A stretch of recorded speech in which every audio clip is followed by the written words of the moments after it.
Umqeqeshi weMamelodi Sundowns uMiguel Cardoso uhlalele ethembeni ngekusasa leqembu nakuba lisanda kukhishwa emqhudelwaneni we-Carling Knockout. Ama-Brazilians ahlulwe sekukhahlelwa amaphenathi iMarumo Gallants eLucas Moribe Stadium.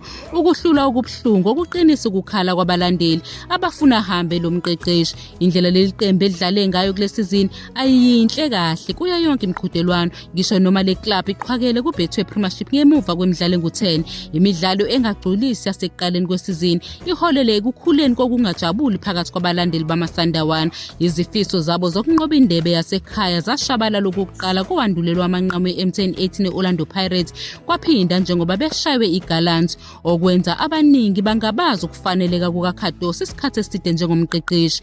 Nangaphezu kokudumala, uCardoso ukhetha ukugcizelela okuhle, ikakhulukazi encoma isimo sengqondo nokuzinikela kwabadlali. Lapho ebuzwa ngekhefu leFIFA elizayo, ucabanga ukuthi iqembu lisebenze ngokukhulu ukuzinikela, futhi bekubonakala ukuthi abadlali balwe kwaze kwashaywa impempe yokugcina. Uqamisa ubumbano namandla amahle kubadlali, ebona lezi njengezimpawu ezikhuthazayo zentuthuko yesikhathi esizayo.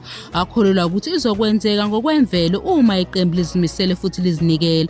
uCardoso uphinde wakhomba ukuthuthukiswa kwamakhono asemancane, ikakhulukazi uMalibongwe Khoza njengegxathu elihle eqenjini. Lo mdlali oneminyaka engu-21 ubudala ubizelwe eqenjini leBafana Bafana okwamanje elilungiselela imidlalo yokuhlungela indebe yomhlaba yeFIFA, lapho lizothola nakhona neZimbabwe neRwanda. Lo mqeqeshi ubongela impumelelo ngemizamo ehlanganyelwe yabadlali nabaqeqeshi ekuhlonzeni nasekukholelweni kubadlali abasebancane abangagcina izinga lokudlala elidingekayo.